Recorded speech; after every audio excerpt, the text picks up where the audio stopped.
Welcome to learn with Lucian. ਹਾਂਜੀ ਦੋਸਤੋ, ਜਿੱਦਾਂ ਤੁਹਾਨੂੰ ਪਤਾ ਹੈ ਕਿ ਆਪਾਂ ਇਸ ਪਲੇਟਫਾਰਮ ਦੇ ਉੱਤੇ ਐਜੂਕੇਸ਼ਨ ਨਾਲ ਰਿਲੇਟਡ, ਚਾਹੇ ਉਹ ਕਿਸੇ ਵੀ ਫੀਲਡ ਦਾ ਸਟੂਡੈਂਟ ਹੋਵੇ, ਚਾਹੇ ਉਹ ਸਕੂਲ ਦਾ ਸਟੂਡੈਂਟ ਹੋਵੇ ਜਾਂ ਕਾਲਜ ਦੇ ਵਿੱਚ ਪੜ੍ਹਦਾ ਹੋਵੇ ਜਾਂ ਫਿਰ ਕੰਪੀਟੀਟਿਵ ਐਗਜ਼ਾਮਸ ਦੀ ਤਿਆਰੀ ਕਰਦਾ ਹੋਵੇ ਗਵਰਨਮੈਂਟ ਜੋਬ ਲੈਣ ਲਈ, ਤਾਂ ਉਹਨਾਂ ਸਾਰਿਆਂ ਦੇ ਲਈ ਆਪਾਂ ਅੱਛੀਆਂ ਬਹੁਤ ਹੀ ਇੰਪੋਰਟੈਂਟ ਬੁੱਕਸ ਜਿਹੜੀਆਂ ਸੀਗੀਆਂ ਉਹ ਲੈ ਕੇ ਆਏ ਸੀ ਪੰਜਾਬੀ ਲੈਂਗੁਏਜ ਦੇ ਵਿੱਚ।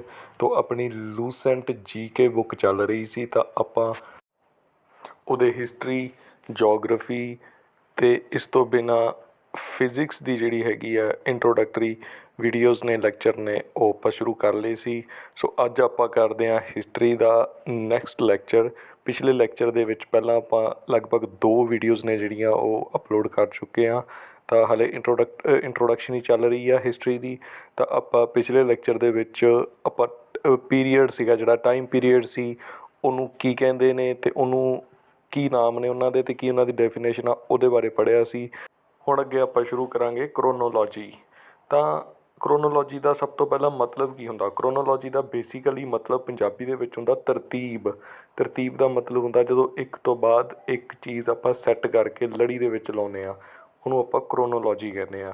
ਤਾਂ ਇੱਦਾਂ ਹੀ ਹਿਸਟਰੀ ਦੇ ਵਿੱਚ ਈਵੈਂਟਸ ਦੀ ਈਅਰਸ ਦੇ ਹਿਸਾਬ ਨਾਲ, ਕਾਰਜਕਾਲ ਦੇ ਹਿਸਾਬ ਨਾਲ, ਟਾਈਮ ਪੀਰੀਅਡ ਦੇ ਹਿਸਾਬ ਨਾਲ ਕ੍ਰੋਨੋਲੋਜੀ ਬਣਦੀ ਆ। ਉਹਦੇ ਹਿਸਾਬ ਨਾਲ ਅਸੀਂ ਹਿਸਟਰੀ ਜਿਹੜੀ ਹੈਗੀ ਉਹ ਪੜ੍ਹਦੇ ਹਾਂ। ਇਸੇ ਕਰਕੇ ਅਸੀਂ ਉਹਨੂੰ ਸੌਖੇ ਤਰੀਕੇ ਨਾਲ ਯਾਦ ਰੱਖ ਪਾਉਂਦੇ ਹਾਂ ਅਤੇ ਉਹਨਾਂ ਦੇ ਜਿਹੜੇ ਈਵੈਂਟਸ ਨੇ ਉਹਨਾਂ ਨੂੰ ਸਮਝ ਪਾਉਂਦੇ ਹਾਂ। ਸੋ ਸ਼ੁਰੂ ਕਰਦੇ ਹਾਂ ਜੀ ਕ੍ਰੋਨੋਲੋਜੀ।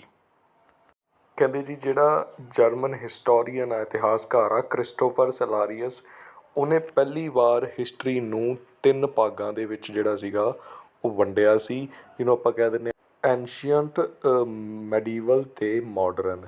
ਤਾਂ ਉਸ ਤੋਂ ਬਾਅਦ ਇਹ ਜਿਹੜਾ ਉਹਦਾ 3 ਭਾਗਾਂ ਵਾਲਾ ਮਾਡਲ ਸੀਗਾ, ਇਹੀ ਇੱਕ ਸਟੈਂਡਰਡ ਮਾਡਲ ਬਣ ਗਿਆ ਹਿਸਟਰੀ ਨੂੰ ਸਟੱਡੀ ਕਰਨ ਦਾ। ਤਾਂ ਹੁਣ ਮਤਲਬ ਜਦੋਂ ਵੀ ਆਪਾਂ ਹਿਸਟਰੀ ਸਟੱਡੀ ਕਰਦੇ ਹਾਂ, ਇਤਿਹਾਸ ਨੂੰ ਸਟੱਡੀ ਕਰਦੇ ਹਾਂ, ਤਾਂ ਇਹਨਾਂ ਤਿੰਨਾਂ ਹੀ ਭਾਗਾਂ ਦੇ ਨਾਲ ਅਸੀਂ, ਜਾਂ ਕਹਿ ਲਓ ਇਹਨਾਂ ਦੇ ਅਨੁਸਾਰ, ਇਹਨਾਂ ਦੇ ਅਕੋਰਡਿੰਗ ਅਸੀਂ ਹਿਸਟਰੀ ਜਿਹੜੀ ਹੈਗੀ ਆ ਉਹ ਪੜ੍ਹਦੇ ਹਾਂ। ਸੋ ਸ਼ੁਰੂ ਕਰਦੇ ਹਾਂ ਜੀ।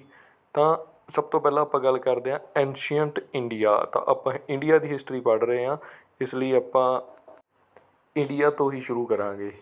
ਤਾਂ ਵਰਲਡ ਹਿਸਟਰੀ ਹੈਗੀ ਆ ਆਪਣੇ ਸਬਜੈਕਟ ਦੇ ਵਿੱਚ, ਬਟ ਉਹਨੂੰ ਆਪਾਂ ਅਲੱਗ ਤੋਂ ਪਲੇਲਿਸਟ ਦੇ ਵਿੱਚ ਸ਼ੁਰੂ ਕਰਾਂਗੇ। ਪਹਿਲਾਂ ਆਪਾਂ ਇੱਕ ਵਾਰੀ ਇੰਡੀਆ ਦੀ ਜਿਹੜੀ ਹਿਸਟਰੀ ਆ ਉਹਨੂੰ ਸ਼ੁਰੂ ਕਰ ਲਈਏ, ਉਸ ਤੋਂ ਬਾਅਦ ਵਰਲਡ ਦੀ ਵੀ ਹੁੰਦੀ ਰਹੇਗੀ। ਵਰਲਡ ਦੀ ਜਿਹੜੀ ਕੀ ਆ ਉਹ ਪੇਪਰਾਂ ਦੇ ਵਿੱਚ ਉਹਦੀ ਜਿਹੜੀ ਵੇਟੇਜ ਆ ਉਹ ਇੰਨੀ ਜ਼ਿਆਦਾ ਨਹੀਂ ਆਉਂਦੀ ਜਿੰਨੀ ਆਪਣੀ ਇੰਡੀਅਨ ਹਿਸਟਰੀ ਦੀ ਆਉਂਦੀ ਆ, ਇਸ ਲਈ ਆਪਾਂ ਪਹਿਲਾਂ ਇੰਡੀਅਨ ਹਿਸਟਰੀ ਨੂੰ ਹੀ ਕਵਰ ਕਰਾਂਗੇ। ਸੋ ਸਭ ਤੋਂ ਪਹਿਲਾਂ ਆਉਂਦੀ ਹੈ ਜੀ ਐਨਸ਼ੀਅੰਟ ਇੰਡੀਆ। ਤਾਂ ਐਨਸ਼ੀਅੰਟ ਵਰਡ ਆ ਜਿਹੜਾ, ਇਹਦਾ ਮਤਲਬ ਕੀ ਹੁੰਦਾ ਹੈ?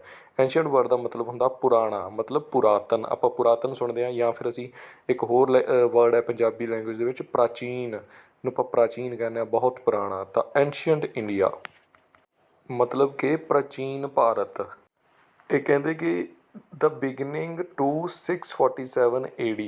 ਤਾਂ ਇਹਨਾਂ ਨੇ ਇੱਥੇ ਸ਼ੁਰੂਆਤੀ ਡੇਟ ਆ ਜਿਹੜੀ ਉਹ ਮੈਂਸ਼ਨ ਨਹੀਂ ਕੀਤੀ, ਟਾਈਮ ਪੀਰੀਅਡ। ਅੱਗੇ ਜਾ ਕੇ ਬੇਸ਼ੱਕ ਇਹ ਮੈਂਸ਼ਨ ਕਰਨਗੇ, ਤਾਂ ਆਪਾਂ ਨੇ ਕਹਿਣਾ ਵੀ ਇਹ ਸ਼ੁਰੂਆਤ ਜਿਹੜੀ ਹੈਗੀ ਹੈ ਇਹਦੀ ਹੋਈ ਸੀ। ਤਾਂ ਇਹ 647 AD ਤੱਕ ਜਿਹੜਾ ਹੈਗਾ ਇਹ ਚੱਲਦਾ ਵਾ ਤੁਹਾਡਾ ਆਪਣਾ ਐਨਸ਼ੀਅੰਟ ਇੰਡੀਆ। ਆਪਾਂ BC ਅਤੇ AD ਦਾ ਜਿਹੜਾ ਕੰਸੈਪਟ ਸੀਗਾ ਉਹ ਫਸਟ ਜਾਂ ਸੈਕਿੰਡ ਲੈਕਚਰ ਦੇ ਵਿੱਚ ਹੀ ਤੁਹਾਨੂੰ ਕਲੀਅਰ ਕਰਤਾ ਸੀ ਕਿ BC ਕਿਹਨੂੰ ਕਹਿੰਦੇ ਨੇ, AD ਕਿਹਨੂੰ ਕਹਿੰਦੇ ਨੇ। ਤਾਂ ਤੁਸੀਂ ਅਗਰ ਉਹ ਨਹੀਂ ਦੇਖਿਆ ਤਾਂ ਪਲੀਜ਼ ਪਿੱਛੇ ਜਾ ਕੇ ਆਪਣਾ ਉਹ ਲੈਕਚਰ ਦੇਖ ਲਿਓ। ਤਾਂ ਉਸ ਤੋਂ ਬਾਅਦ ਆਪਾਂ ਗੱਲ ਕਰਦੇ ਹਾਂ ਐਗਜ਼ਾਮਪਲ ਜਿਹੜੀ ਹੈਗੀ ਹੈ, ਕਹਿੰਦਾ from lithic period to death of Harsha. ਤਾਂ ਇਹਨਾਂ ਨੇ ਇੱਕ ਐਗਜ਼ਾਮਪਲ ਦਿੱਤੀ ਹੋਈ ਆ ਜੀ, ਉਹ ਚਲੋ ਆਪਾਂ ਅੱਗੇ ਪੜ੍ਹਾਂਗੇ ਲਿਥਿਕ ਪੀਰੀਅਡ ਕੀ ਹੁੰਦਾ, ਜਾਂ ਹਰਸ਼ਵਰਧਨ, ਹਰਸ਼ਾ ਇੱਥੇ ਹਰਸ਼ਵਰਧਨ ਨੂੰ ਗਿਆ ਹੋਇਆ, ਹਰਸ਼ਵਰਧਨ ਦਾ ਕੀ ਰੋਲ ਸੀਗਾ ਹਿਸਟਰੀ ਦੇ ਵਿੱਚ। ਇਹਨਾਂ ਨੇ ਐਗਜ਼ਾਮਪਲ ਦਿੱਤੀ ਹੋਈ ਆ ਵੀ ਸਟੋਨ ਏਜ ਤੋਂ ਲੈ ਕੇ ਹਰਸ਼ਵਰਧਨ ਦੀ ਮੌਤ ਤੱਕ ਜਿਹੜਾ ਹੈਗਾ ਉਹ ਤੁਹਾਡਾ ਐਨਸ਼ੀਅੰਟ ਇੰਡੀਆ ਚੱਲਦਾ ਹੈ। ਉਸ ਤੋਂ ਅੱਗੇ ਆ ਗਿਆ ਜੀ ਮੀਡੀਵਲ ਇੰਡੀਆ। ਮੀਡੀਵਲ ਇੰਡੀਆ ਦਾ ਮਤਲਬ ਕੀ ਹੋ ਗਿਆ? ਮੱਧਕਾਲੀਨ ਭਾਰਤ। ਇਹਨੂੰ ਮੱਧਕਾਲੀ ਵੀ ਕਹਿ ਦਿੰਦੇ ਨੇ। ਮੱਧ ਦਾ ਮਤਲਬ ਹੁੰਦਾ ਵਿਚਾਲੇ।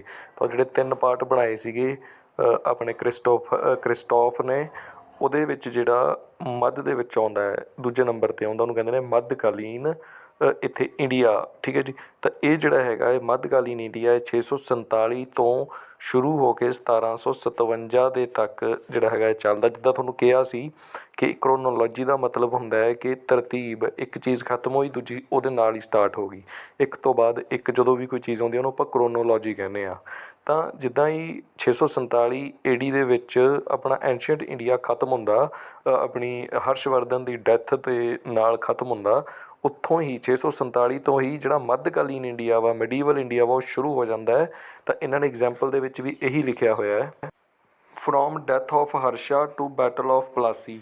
ਤਾਂ ਜਿੱਦਾਂ ਉਹਨਾਂ ਨੇ ਕਿਹਾ ਹੈ ਕਿ ਇਹ ਹਰਸ਼ਵਰਧਨ ਦੀ ਡੈਥ ਤੋਂ ਸ਼ੁਰੂ ਹੋਇਆ ਵਾ ਮੱਧਕਾਲੀਨ ਭਾਰਤ, ਐਂਸ਼ੀਅੰਟ ਇੰਡੀਆ ਉੱਥੇ ਖਤਮ ਹੋਇਆ ਸੀ, ਇਹ ਉੱਥੋਂ ਹੀ ਸ਼ੁਰੂ ਹੋਇਆ। ਤਾਂ ਇਹ ਕਦੋਂ ਤੱਕ ਚੱਲਿਆ? ਇਹ ਬੈਟਲ ਆਫ ਪਲਾਸੀ ਤੱਕ ਚੱਲਿਆ। ਤਾਂ ਬੈਟਲ ਆਫ ਪਲਾਸੀ ਬਹੁਤ ਮਸ਼ਹੂਰ ਆ ਆਪਣੀ ਸਟੱਡੀ ਦੇ ਵਿੱਚ, ਹਿਸਟਰੀ ਦੇ ਵਿੱਚ, ਤਾਂ ਉਹ ਆਪਾਂ ਅੱਗੇ ਜਾ ਕੇ ਪੜ੍ਹਾਂਗੇ। ਤਾਂ ਬੈਟਲ ਆਫ ਪਲਾਸੀ ਜਿਹੜੀ ਸੀਗੀ ਉਹ 1757 ਦੇ ਵਿੱਚ ਹੋਈ ਸੀ, ਇਸੇ ਲਈ ਇਹ 647 ਤੋਂ ਲੈ ਕੇ 1757 ਦੇ ਵਿੱਚ ਜਿਹੜਾ ਹੈਗਾ ਇਹ 57 ਤੱਕ ਚੱਲਦਾ ਹੈ, ਜਿਹੜਾ ਮੱਧਕਾਲੀਨ ਭਾਰਤ ਹੈ। ਤਾਂ ਉਸ ਤੋਂ ਬਾਅਦ ਆਪਾਂ ਕਰਦੇ ਹਾਂ ਜੀ ਮਾਡਰਨ ਇੰਡੀਆ।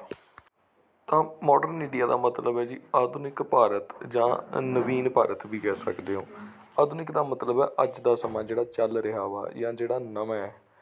ਸੋ ਜਿਵੇਂ ਹੀ ਬੈਟਲ ਆਫ ਪਲਾਸੀ ਦਾ ਐਂਡ ਹੁੰਦਾ ਹੈ 1757 ਦੇ ਵਿੱਚ, ਉਦੋਂ ਹੀ ਮਾਡਰਨ ਇੰਡੀਆ ਵਾ ਜਿਹੜਾ ਉਹਦੀ ਹਿਸਟਰੀ ਸਟਾਰਟ ਹੋ ਜਾਂਦੀ ਹੈ 1757 ਤੋਂ ਲੈ ਕੇ ਟਿਲ ਡੇਟ। ਟਿਲ ਡੇਟ ਦਾ ਮਤਲਬ ਹੁੰਦਾ ਹੁਣ ਤੱਕ, ਹੁਣ ਤੱਕ ਮਤਲਬ 2022 ਤੱਕ ਜਾਂ ਅੱਜ ਦੇ ਸਮੇਂ ਤੱਕ। ਤਾਂ ਜਿਹੜਾ ਮਾਡਰਨ ਇੰਡੀਆ ਵਾ ਇਹ ਅੱਜ ਤੱਕ ਚੱਲ ਰਿਹਾ ਵਾ, ਉਸ ਤੋਂ ਬਾਅਦ 1757 ਤੋਂ ਸ਼ੁਰੂ ਹੋ ਕੇ। ਸੋ ਇਹ ਤਾਂ ਜੀ ਸੀਗੀਆਂ ਤੁਹਾਡੀਆਂ ਕ੍ਰੋਨੋਲੋਜੀ ਦੀਆਂ ਡਿਵੀਜ਼ਨਸ। ਤਾਂ ਹੁਣ ਅੱਗੇ ਆਪਾਂ ਇੰਡੀਅਨ ਹਿਸਟਰੀ ਦੀਆਂ ਹੋਰ ਡਿਵੀਜ਼ਨਸ, ਸਬ ਡਿਵੀਜ਼ਨਸ ਪੜ੍ਹਦੇ ਹਾਂ। ਜਿਵੇਂ ਕਿ ਚਾਰਟ ਬਣਿਆ ਹੋਇਆ ਤੁਹਾਡੇ ਸਾਹਮਣੇ, ਤਾਂ ਤੁਸੀਂ ਕੀ ਕਰਨਾ ਹੈ, ਇਹਦੇ 'ਤੇ ਨਿਗਾਹ ਮਾਰਨੀ ਹੈ। ਇਹਦੇ 'ਤੇ ਕੋਈ ਰੱਟਾ ਕੋਈ ਨਹੀਂ ਮਾਰਨਾ ਹਾਲੇ। ਆਪਾਂ ਹਾਲੇ ਕ੍ਰੋਨੋਲੋਜੀ ਦਾ ਸਿਰਫ ਇੱਕ ਬੇਸ ਕਰ ਰਹੇ ਹਾਂ ਕਿ ਸਾਨੂੰ ਮਾੜਾ ਜਿਹਾ ਪਤਾ ਲੱਗ ਜੇ ਕਿ ਕਿਹੜੀ ਚੀਜ਼ ਪਹਿਲਾਂ ਆਈ ਸੀ, ਕਿਹੜੀ ਚੀਜ਼ ਬਾਅਦ 'ਚੋਂ ਆਈ ਸੀ। ਬਟ ਆਪਾਂ ਇਹਨੂੰ ਜਦੋਂ ਡਿਟੇਲ ਦੇ ਵਿੱਚ ਪੜ੍ਹਾਂਗੇ ਉਦੋਂ ਤੁਸੀਂ ਇਹਨੂੰ ਯਾਦ ਕਰਨਾ। ਹਾਲੇ ਤੁਸੀਂ ਸਿਰਫ ਇੱਕ ਇਹਨੂੰ ਐਜ਼ ਅ ਚਾਰਟ ਇੱਕ ਦੋ ਵਾਰੀ ਰੀਡ ਕਰ ਲੈਣਾ ਤਾਂ ਕਿ ਤੁਹਾਨੂੰ ਸਮਝ ਆ ਜਾਏ ਕਿ ਕਿਹੜੀ ਚੀਜ਼ ਪਹਿਲਾਂ ਆਈ ਸੀ, ਕਿਹੜੀ ਚੀਜ਼ ਬਾਅਦ 'ਚੋਂ, ਇੱਕ ਅੰਦਾਜ਼ਾ ਜਿਹਾ ਲੱਗ ਜਾਵੇ। ਸੋ ਇਹਨਾਂ ਨੇ ਪਹਿਲਾਂ ਐਂਸ਼ੀਅੰਟ ਇੰਡੀਆ ਜਿਹੜਾ ਕਿ ਬਿਗਨਿੰਗ ਤੋਂ ਲੈ ਕੇ 647 AD ਤੱਕ ਚੱਲਿਆ, ਉਹਦੇ ਈਵੈਂਟਸ ਨੇ ਜਿਹੜੇ ਉਹਨਾਂ ਦੀ ਕ੍ਰੋਨੋਲੋਜੀ ਦਿੱਤੀ ਹੋਈ ਹੈ, ਤੁਸੀਂ ਇੱਕ ਵਾਰੀ ਪੜ੍ਹ ਲੈਣਾ। ਤਾਂ ਮੈਂ ਜਿਹੜਾ ਹੈਗਾ ਮੈਂ ਇਹਨੂੰ ਐਕਸਪਲੇਨ ਨਹੀਂ ਕਰੂੰਗਾ, ਮੈਂ ਦੱਸੂੰਗਾ ਜਿਹੜਾ ਨੋਟ ਲਿਖਿਆ ਹੋਇਆ ਥੱਲੇ।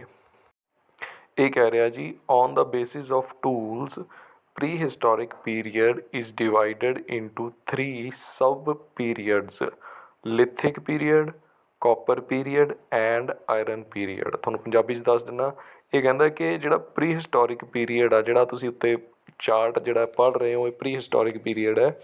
ਇਹਦਾ ਜਿਹੜਾ ਹੈਗਾ ਇਹਨੂੰ ਅੱਗੇ 3 ਹੋਰ ਭਾਗਾਂ ਦੇ ਵਿੱਚ ਡਿਵਾਈਡ ਕੀਤਾ ਹੋਇਆ on the basis of tools. ਉਦੋਂ ਜਿਹੜੇ ਸੰਦ, ਜਿਹੜੇ ਹਥਿਆਰ ਵਰਤੇ ਜਾਂਦੇ ਸੀ ਉਹਨਾਂ ਦੇ ਹਿਸਾਬ ਨਾਲ, ਤਾਂ ਕਿ ਸਾਨੂੰ ਸੌਖਾ ਹੋ ਜਾਵੇ ਯਾਦ ਕਰਨਾ। ਤਾਂ ਸਭ ਤੋਂ ਪਹਿਲਾਂ ਕਹਿੰਦਾ ਲਿਥਿਕ ਪੀਰੀਅਡ ਆਉਂਦਾ। ਲਿਥਿਕ ਪੀਰੀਅਡ ਮਤਲਬ ਸਟੋਨ ਏਜ, ਪੱਥਰ ਯੁੱਗ ਜਿਹਨੂੰ ਆਪਾਂ ਕਹਿੰਦੇ ਹਾਂ, ਜਦੋਂ ਪੱਥਰ ਦੇ ਹੁੰਦੇ ਸੀਗੇ ਆਪਣੇ ਹਥਿਆਰ ਵਗੈਰਾ, ਆਪਣੇ ਭਾਲੇ ਵਗੈਰਾ, ਕੁਹਾੜੀਆਂ ਜਾਂ ਜੋ ਵੀ ਉਹ ਬਣਾਉਂਦੇ ਸੀਗੇ ਸ਼ਿਕਾਰ ਵਗੈਰਾ ਕਰਨ ਵਾਸਤੇ, ਉਹ ਸਾਰਾ ਪੱਥਰ ਤੋਂ ਬਣਾਉਂਦੇ ਸੀ, ਉਹ ਪੱਥਰ ਨੂੰ ਘੜ ਕੇ।